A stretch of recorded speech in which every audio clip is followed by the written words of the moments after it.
Guess who has a couple finds at the library again? So it is July 14th and I still haven't done my June wrap up, and I've been holding on to library books because I wanted to use them to show in the wrap up instead of putting in the picture, which is ridiculous, and now I have a couple overdue books. So let me just jump right into it.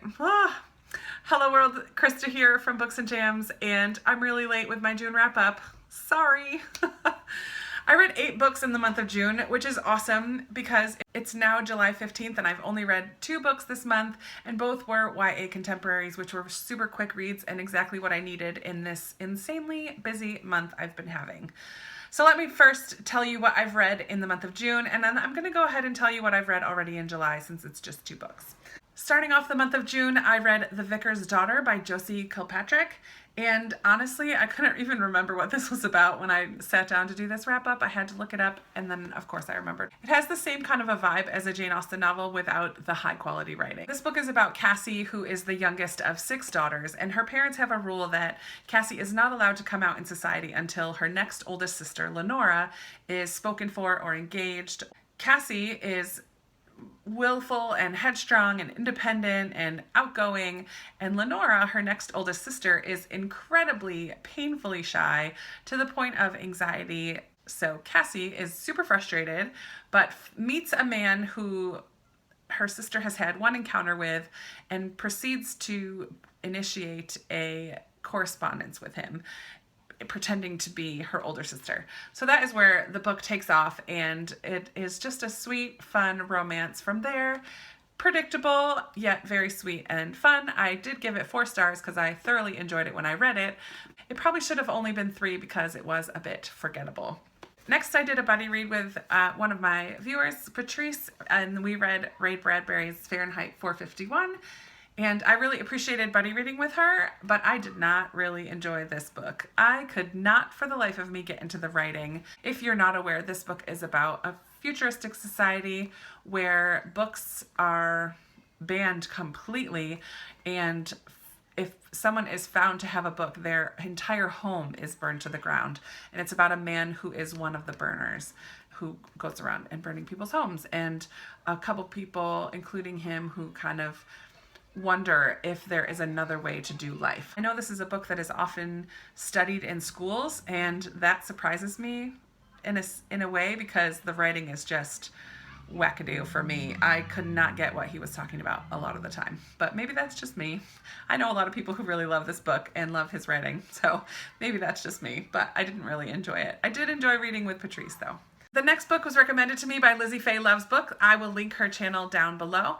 And she recommended that I read The Summer I Saved the World in 65 Days by Michelle Weber Hurwitz. I can't say that, sorry. This was a very sweet book about a girl who lives in a cul-de-sac and one day does a random act of kindness for one of her neighbors. And it made her feel really good. And so she decided for a summer project for herself, she was going to anonymously plan on every single day of her summer doing an act of kindness for somebody in her neighborhood. And it's just a really sweet story about how the whole neighborhood changes as these acts of kindness impact the people around her. Nice, sweet read for the summer. Perfect for summertime. Next, I finished a trilogy. I read Always and Forever Laura Jean by Jenny Han, and I don't know why I finished the series because I don't love it as much as everybody else. Since this is the 3rd book in the trilogy, I'm not going to tell you very much about it, but I was never a fan of the relationship that she ends up with in this book. I can see how sweet it is and everything. I can see why people really love it. I do love her family and the interactions she has with her family and her father and the relationship he has in this book. There's a lot that I do like about it, so it wasn't a total waste of my time, but I don't like her relationship in here. Yeah. I just never saw it, really. I've been reading a lot of YA contemporary this summer. It's the kind of summer I've had. But the next one is not YA contemporary, and it did take me a long time, and that was North and South by Elizabeth Gaskell. This was my Goodreads read-along pick for the month of June, and I read it in the whole month of June. I was so excited.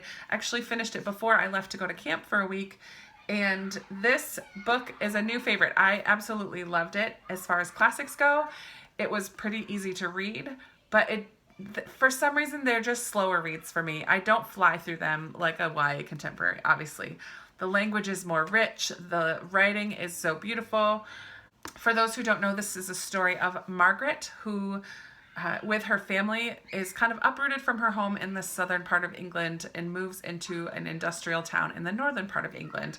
And so a lot of this book is comparing and contrasting the difference of life between the south and the north, or the country and the city.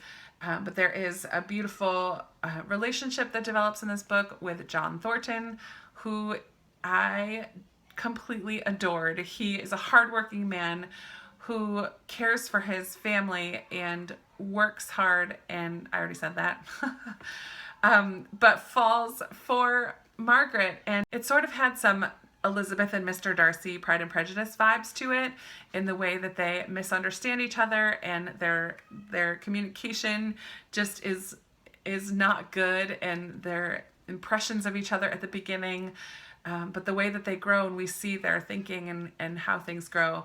I know that not everybody in the read-along group loved it. Some had a really hard time with it. Some really didn't connect with Margaret and didn't like her. I really did like her, so I did enjoy it, but it might be one to give a try to if you're interested. In June, I took a quick trip to Virginia because that is where I'll be moving next month in August. It was a whirlwind trip, but I was in the car a lot, so I listened to the audiobook of Still Life by Louise Penny. I have heard about the Armand Gamache mystery series from Katie from Life Between Words and Kate from Kate Howe, and others who have mentioned this series, and so I thought it would be a good one to listen to in the car, and I was not wrong. It was so good. Still Life is the first in a long series, I believe, of mysteries where Armand Gamache is the detective involved, but they are almost like a cozy mystery in that they're set in a small town, and there was one woman who was very influential in helping to solve the case. You get to see a good glimpse of life in Three Pines, and I had a lot of fun trying to decipher the clues along the way. I loved the humor that was in it, and I loved the characters in this town, and I'm really looking forward to continuing on with this mystery series. While I was away at camp for a week, I read my Booktuber Recommends pick to my campers every night, because my pick was this month The Miraculous Journey of Edward Tulane, which was recommended to me by Jenna from Jen the Librarian. This was the perfect book to read to my campers each night. I had really young girls, and it was all their first time at camp, which could mean a lot of tears and homesickness. But because I read this book at the very end of the day, we were in bed, ready to go to sleep, lights out, I read by flashlight, so that they could let their bodies and their minds relax and enjoy a good story while going to bed. This story is about Edward Tulane, the rabbit, who is a China rabbit. He is well loved by his owner, Abilene, this little girl, but at one point, they're going on a boat to somewhere, and Edward Tulane gets somehow overboard. I'm not going to tell the whole story, but from there he goes on adventures. And at the beginning of the book, he is very proud and vain and doesn't care about anybody else other than himself, and he thinks he is the bee's knees. And his character and the way he views the world totally changes and develops throughout the story. And there was one part in here where we all almost were in tears. At the end, we all just absolutely loved it. So this was a wonderful story, 5-star read for me. Fabulous, fabulous children's book. I loved it. I finished this book on July 1st, so I am including it in my June wrap-up, and that is The Parable of the Sower by Octavia E. Butler. This is not a book I would recommend. I think I would recommend that you can all read any of those other ones. And while I did enjoy this, I read this as a buddy read with April from Getting Hygge With It. It is a dystopian set in a horrific futuristic world where a good portion of humanity has become animalistic in their treatment of each other and in life in general, in their attempt at survival, I guess, because this world is a world where safety is not a given. It's about this teenage girl, Lauren, who at the beginning of the book lives in this community with her family, and it's in a walled community. They very rarely go outside the wall and never by themselves, because outside of the wall, it is like straight up crazy. People, I mean, there's cannibalism, there's rape, there's murder, there's horror after horror after horror in this book, so I would not recommend it to just anybody. So it's about this girl, and her father is the minister among their community, and she at the very beginning begins to question all the things that she taught, especially not just within the community, but religiously as well. And so she begins to create her own faith and her own view of God. And that develops as the story goes on. There were a lot of points that April brought up as to why she didn't like the book. I agreed with, but for some reason I just still came away from this book enjoying it to a degree. Even though it was just awful in a lot of ways. Lauren, I can't tell too much because I don't want to give things away.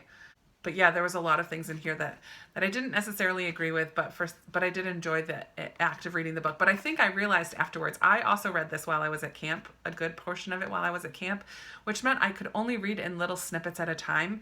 And maybe that's why I enjoyed it more than April. I wasn't overwhelmed by the horrors of it, and I don't know, maybe reading it in snippets made it more palatable to me. I don't know. But anyways, I read that book in June. Sorry, that's not the greatest description of it. I'm so tired. It's been a long week. Last but not least, I just want to talk about the 2 YA contemporary fiction that I read in July so far. I read Alex Approximately by Jen Bennett. I heard about this as a kind of a contemporary YA version of You've Got Mail. And so I was really looking forward to it. And I did enjoy it, but it definitely didn't have enough You've Got Mail for me to love it. It's about this girl who has an online relationship with this boy, and she moves across country to live with her dad, which happens to be in the same town as this boy that she's communicated with online, but she doesn't tell him that she's there. She meets a boy at work, which turns very quickly into sexual tension and like just craziness. But then she's a little bit conflicted. I didn't see enough of the online communication. I didn't like that very quickly there was sexual tension and more. I was not thrilled about that.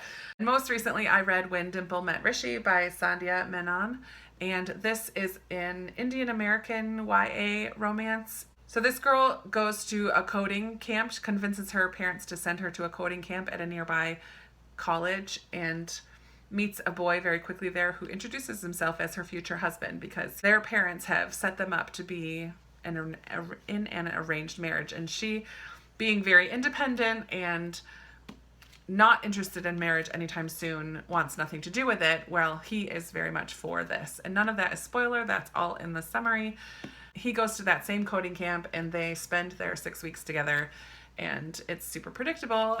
I did not get enough of the coding. I was wanting more of the sciencey, like strong girl, but it very quickly turns into just a love story, which was cute, and I enjoyed it thoroughly, but it was not exactly what I expected. It was pretty typical of YA contemporaries, and very predictable, super cute, fun reads, but nothing that is gonna rock my world. But I did enjoy. I don't know how accurate the portrayal of Indian American culture is in here. I did enjoy that aspect of it, which was a lot of fun to learn and to see in a book. So fun. So these are all the books that I read in June and the beginning of July.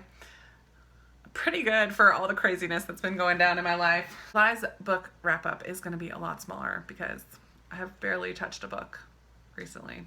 Yeah, so by the end of this month, I will be finishing up my job and I will be moving out of my apartment. And it's already the 15th, which is super overwhelming. There's just a lot that needs to happen. And next week at work is our kids' camp. So this week is my busiest week of the whole year in preparation for next week's camp at our church. We have 120 kids signed up to come so far, which is awesome. And there's just a lot of things that need to be done, which doesn't leave much room for reading. But there you have it. There's my June wrap up and a little bit of July. I will be talking to you hopefully soon. I apologize for not being super consistent this past couple weeks.